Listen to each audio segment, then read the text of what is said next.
Este é o primeiro episódio do podcast do Tremor Studio. Desculpe a bagunça, desculpe qualquer problema técnico, estamos ainda arrumando a casa.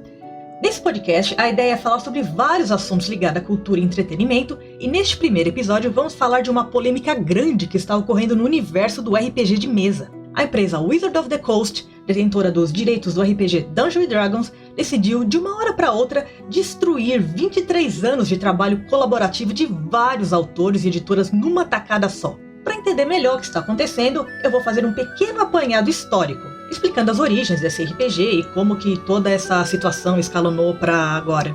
Mas se você quiser já pular para o assunto principal, na descrição você vai ver a minutagem de cada parte. Então, bora lá!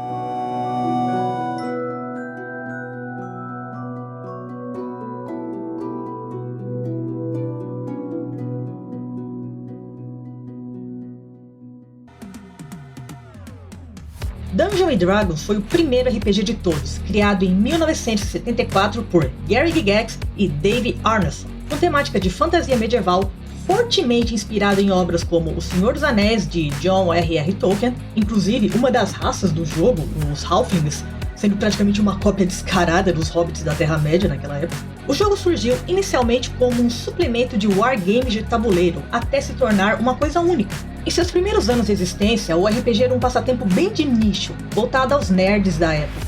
Mas aos poucos começou a se espalhar para o público casual, sobretudo quando um grande nerd chamado Steven Spielberg colocou as crianças do seu filme E.T., o Extraterrestre, de 1982, jogando Dungeons & Dragons nas telonas. Com o tempo, o sistema de regras original foi passando por mudanças, ficando mais complexo e oferecendo novas opções aos jogadores para melhorarem suas aventuras, com mais raças, mais armas, mais cenários fantásticos para se visitar, enfim. Tanto que, em 1977, o jogo se dividiu em duas versões: Dungeons & Dragons, para o público mais casual, e o Advanced Dungeons & Dragons, com regras mais avançadas para os jogadores veteranos. Posteriormente, a segunda edição do Advanced Dungeons & Dragons, lançada em 1989, tornou-se oficialmente o novo sistema de regras, e agora a sigla AD&D se tornou a padrão.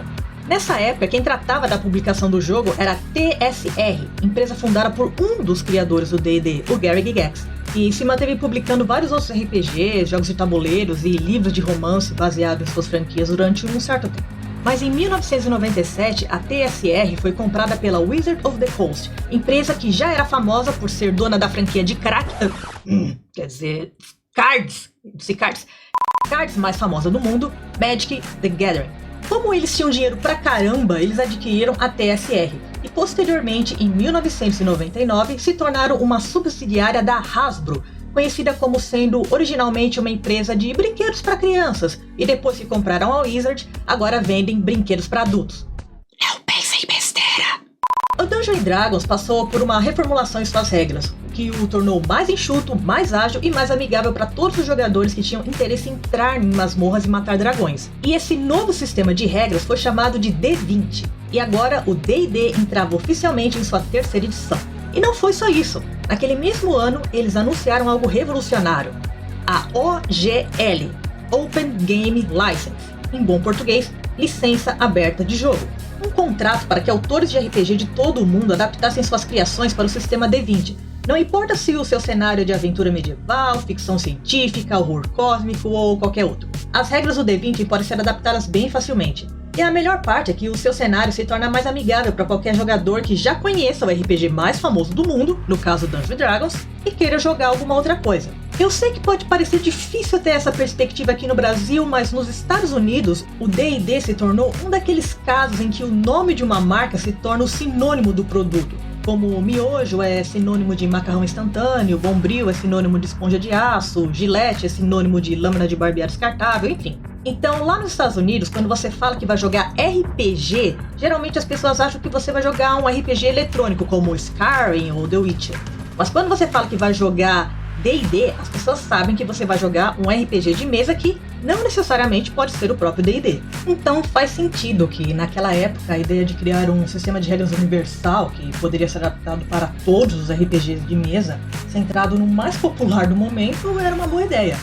E assim, D&D se tornaria definitivamente o sinônimo de RPG, dominando o mercado pela familiaridade já conquistada do público. Por exemplo, uma pessoa que conheceu o sistema D20, aprendeu suas regras, aprendeu o que é classe de armadura, aprendeu o que é bônus de base de ataque, aprendeu sistemas de magia e tudo mais dentro do D&D, quando ela ficar com vontade de jogar um RPG em outro cenário, por exemplo, na Terra-média, ou em Star Wars, ou no mundo de Conan o Bárbaro, ou no mundo cyberpunk, enfim.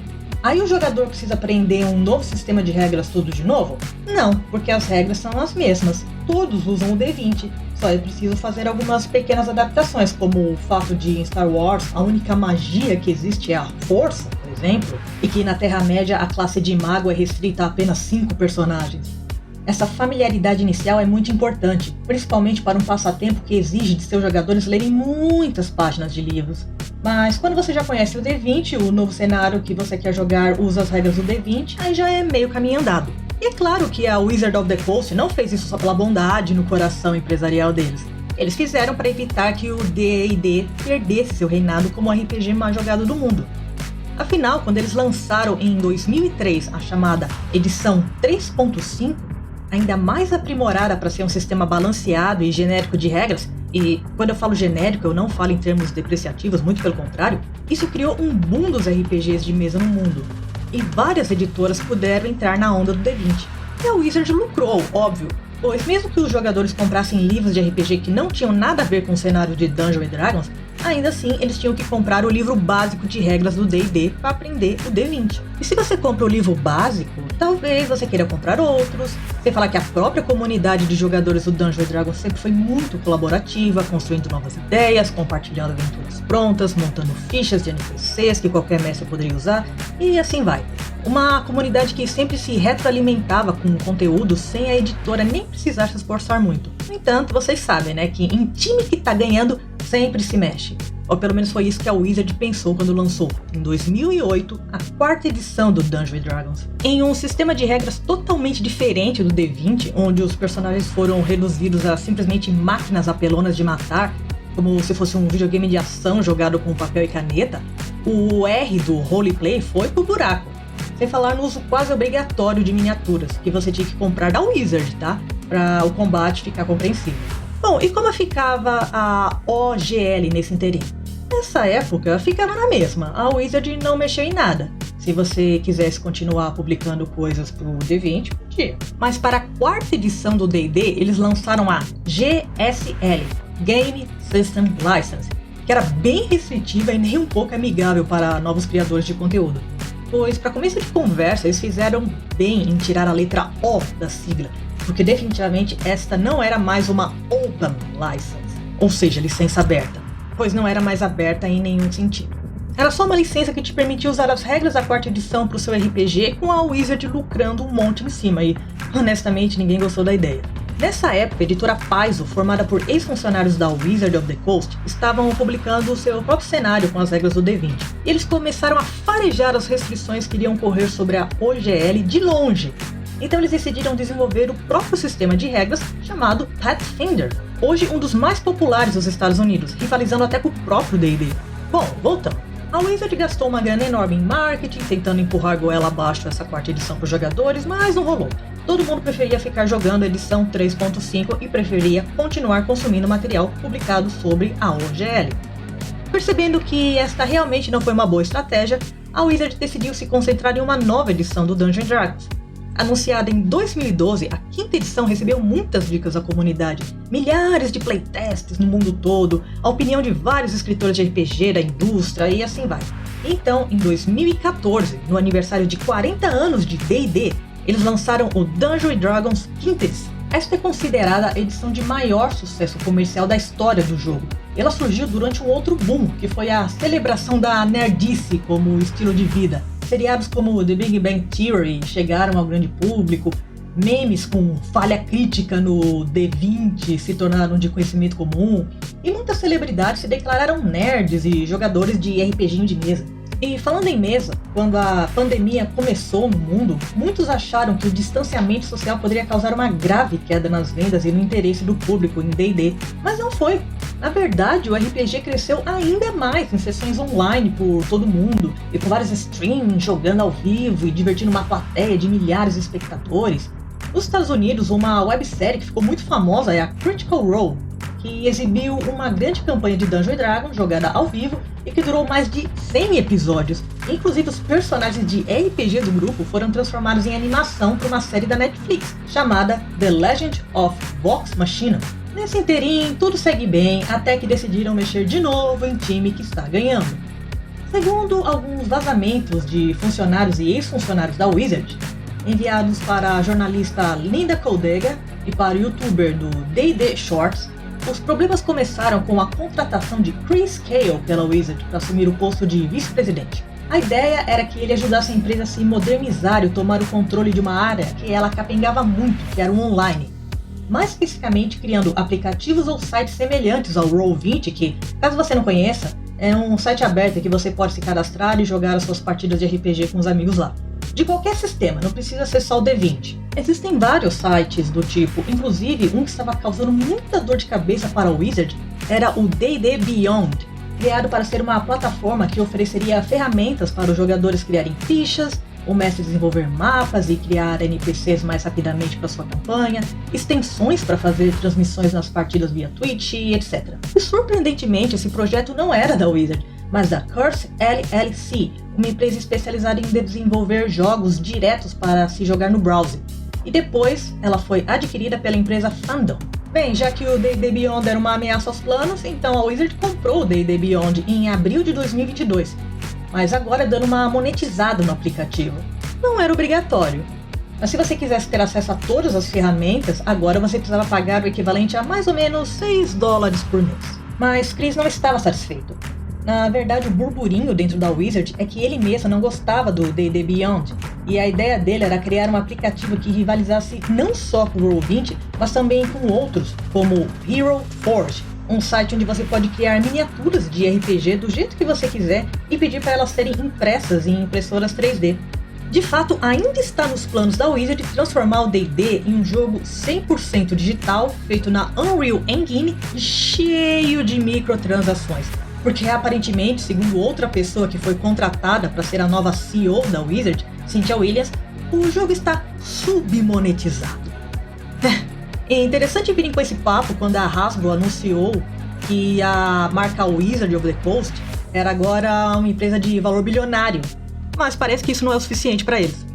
Eles querem extrair tudo o que puderem dos jogadores de D&D e ainda por cima tirarem eles do ambiente das mesas dos jogos e transportá-los exclusivamente para o digital. E para isso eles já anunciaram a nova edição do D&D, o chamado One D&D.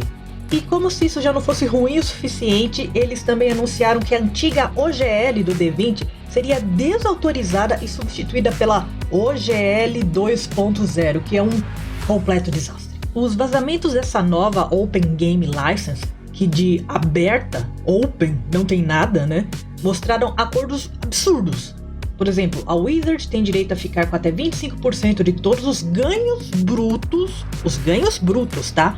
De qualquer criador de conteúdo que queira usar o sistema de regra deles, e também tem o direito de pegar o material desses criadores e comercializar do jeito que ela quiser e aonde ela quiser, sem dar satisfações pro autor, e mais. Tudo que eles já tinham criado pela antiga OGL teria que ser atualizado para a nova OGL. E entre outros absurdos, o maior de todos, a prerrogativa da Wizard de poder mudar as regras do contrato a hora que ela quiser.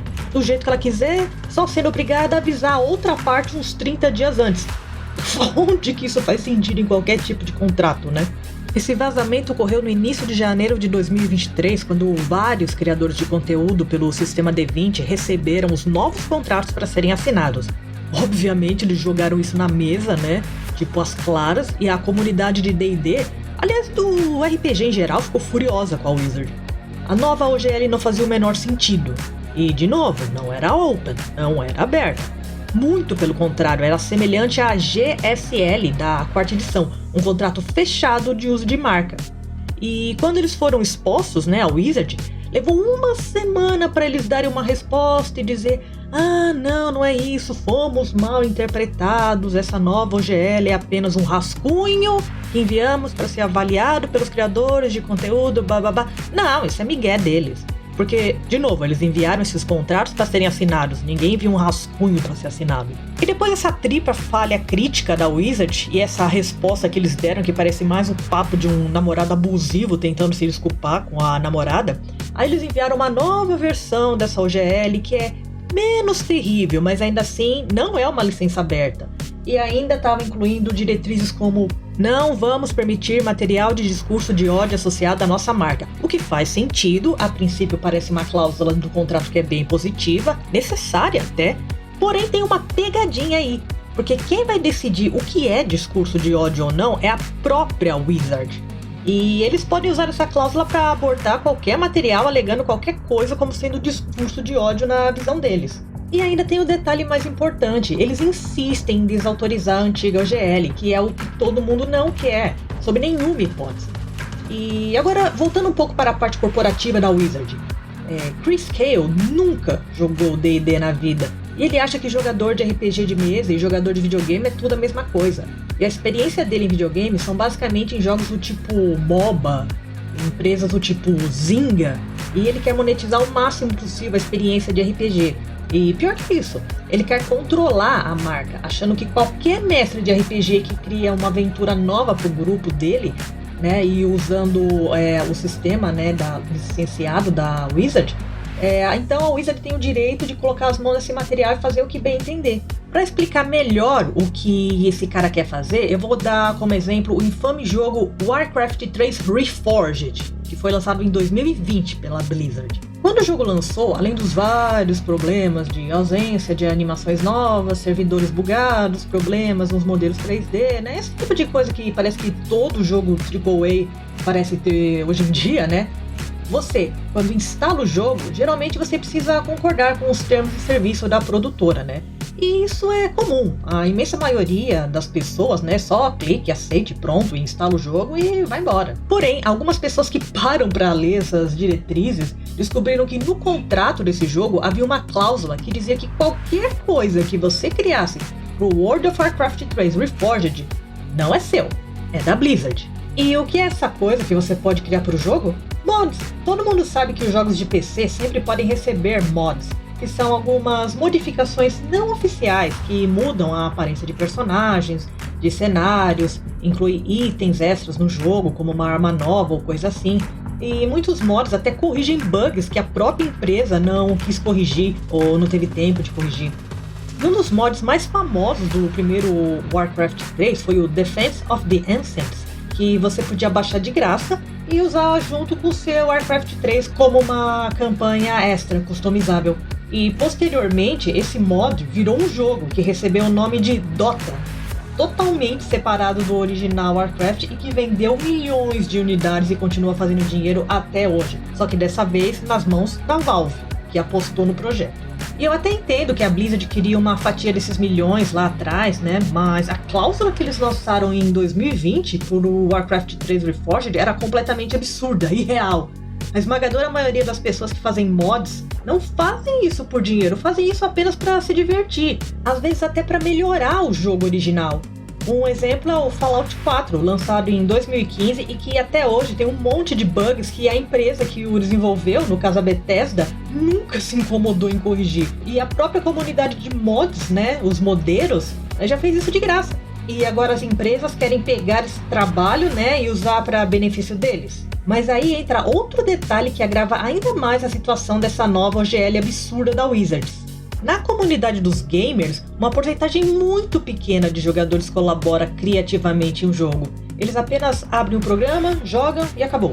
Mas em uma partida de RPG, praticamente todos os jogadores o tempo todo estão criando conteúdo, com suas fichas de personagem, com seus mapas, com suas narrações. Os jogadores de RPG de mesa são muito diferentes dos jogadores de videogame. Mas esse sujeito, Chris Cale, não entende nada de RPG. Ele só quer lucrar em cima. E Cynthia Williams, que foi mandada pela Hasbro pra Wizard, né, que tá tentando espremer o máximo de dinheiro possível do Dungeons & Dragons, porque a Hasbro tá perdendo bastante dinheiro com os brinquedos estúpidos dela, que não tá mais vendendo, E ela vai querer se sustentar em cima do D&D e das cartinhas de Magic agora. Mas não é assim que as coisas funcionam. Esses mercados, embora sejam todos classificados como jogos, funcionam de forma muito diferente entre si. E a prova está aí. A primeira grande diferença entre a comunidade de jogadores de RPG de qualquer outra é que eles têm um senso de união muito maior que a maioria dos outros mercados consumidores. Boicotes ao D&D começaram a surgir de forma adoidada. Pessoas que tinham se inscrito no D&D Beyond começaram a cancelar suas assinaturas, e isso forçou a Wizard a finalmente voltar atrás. Eles não vão mais desautorizar a antiga OGL e essa pode continuar sendo usada perpetuamente. Mas a merda já foi feita, né? Afinal de contas, tentativa de homicídio ainda é crime. E da mesma forma que eles tentaram fazer isso da primeira vez na 4ª edição de D&D e tentaram fazer isso agora com a 6ª edição, é bem provável que vão tentar fazer isso de novo no futuro. E que criador de RPG vai desperdiçar o seu tempo e esforço com uma licença aberta que pode desaparecer a qualquer momento? E por último, e talvez não menos importante, se a Wizard e a Hasbro realmente tivessem conseguido ter sucesso em revogar a licença aberta, isso podia abrir um precedente jurídico para que outras áreas da indústria que também usam licença aberta revogassem elas, como ocorre muita frequência no meio digital. Existem muitos programas e sistemas operacionais que você pode baixar de graça e são de licença aberta. Por exemplo, o Linux, o Firefox, o VLC Media, o Blender e vários outros. Já pensou se do nada eles deixam de serem livres e todo o trabalho que você executou neles pode ser ameaçado por uma empresa detentora dos direitos? Bom, posto isso, agora a Wizard está tentando de tudo para reparar os danos causados, que eu acho que agora são irreversíveis. E eles estão dizendo que vão ouvir a comunidade, né? E tudo bem, a ideia deles de fazer essa 6ª edição em um ambiente totalmente digital ainda não morreu e ainda é uma péssima ideia, então não sei se ainda vale eles terem um novo voto de confiança. Porque já ficou bem claro, eles não enxergam a comunidade de RPG como jogadores. Para eles, são apenas consumidores que têm que gastar cada vez mais dinheiro em troca de menos benefícios. Assim como os colaboradores que criam livros pela licença D20 há mais de 2 décadas, são apenas trabalhadores mal pagos que precisam agradecer por serem explorados. Agora, vamos falar das pequenas coisas boas que esse quiprocó gerou. A primeira é a sensação de realmente fazer parte de uma comunidade que, embora se zoe de vez em quando em relação a qual RPGzinho é melhor, e até tem assim os problemas típicos de nerds sobre um mau acolhimento de novatos nesse nicho, quando uma ameaça maior surge no horizonte, a maioria se une. A segunda é que, diferente de qualquer atualização no sistema de regras feito pelas editoras, os livros antigos ainda estão aí. Você não precisa se atualizar todos os anos para jogar RPG. Isso não é um jogo online que você precisa estar conectado na internet o tempo todo. Pegue seus livros, suas fichas, seu papel, sua caneta e divirta-se. E caso você queira experimentar um sistema de regras novo, mas bastante similar ao D20, a editora Paizo já anunciou que está criando o Open RPG Creative License e que está trabalhando com vários advogados nessa iniciativa para criar um contrato que garanta que ninguém, nem mesmo a própria Paizo, possa exigir direitos sobre essa licença no futuro. Bom, esmola grande, o santo desconfia, ainda mais depois dessa cachorrada da Wizard, mas realmente parece ser algo muito melhor, né, do que esse ridículo One D&D, essa licença OGL que pode acabar desaparecendo de novo, assim, do nada. Afinal, todo cuidado é pouco quando se lida com magos mercenários.